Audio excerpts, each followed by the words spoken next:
Of course, it's been a rainy few days, actually, few weeks, and we've spoken about how terrible, for example, the roads have been in Nairobi, the flooding, etc. Some homes have also been flooded, but across the country, the situation is a lot more dire. For example, in Bomet County, at least 11 people have lost their lives, and this is mostly while trying to cross rivers that were flooded, especially on foot or on bicycles and other means.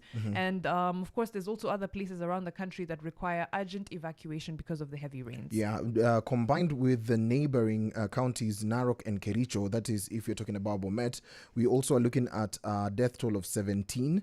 And also the downpour has caused destruction of infrastructure, homes, death, and of course, a known number of livestock. Right now, we are also looking at a situation whereby farmers are counting losses as crops have been destroyed. And of course, people have been urged to move to higher ground simply because some areas are actually being affected by mudslides. For example, there is a family, out of the 5 people that have died in Narok, 4 members of one family were actually buried alive in a mudslide in Torokiat village of Ololunga in Narok South constituency last Monday. That's right. And of course, there's efforts to avoid any further losses with evacuations. Like I said, in Tana River, there's about 11 villages that are facing imminent evacuation, including Samicha, Kikomo, Semikaro, Odole, Kone, Masa, Chara, and other villages. So of course, hoping that those people are evacuated in time.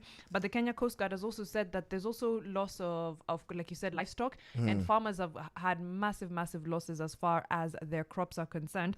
About 350 acres of land, which had maize and green grams, is currently underwater again in Tana River County. You can imagine 350 acres, how big a loss that is. And it's not even actually easy to deploy some of the bodies that have been found that have been tossed in rivers, and due to drowning we've seen loss of family and livestock, as we've said earlier on. But we hope that different county departments can be in position to help the victims, especially when it comes to disaster management in different spaces. Also in the city, I'm seeing poor drainage, and it's actually going to cause havoc when it comes to health.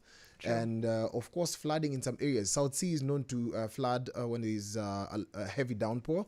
And I don't know if in your area there is proper drainage. In major cities of Nairobi, there is improper drainage. Very Even true. More that we have a bad drainage system on our expressway. That's right. I mean, it's not even just the expressway. Underneath the expressway as well, if you're still on either, any major road in Nairobi, it's very easy that you end up getting stuck a lot of the times when it's poured heavily because there's just nowhere for that water to go. And of course, like you said, it's a health hazard. Waterborne diseases, cholera, etc. tend to break out when there's that much stagnant water. You don't know when sewage is mixing with rainwater and where. As people are passing through, getting splashed. There's just so much going on. Yeah, so we say pole to the families that have lost their family members, and we hope that we can keep ourselves safe during this heavy downpour. Right now,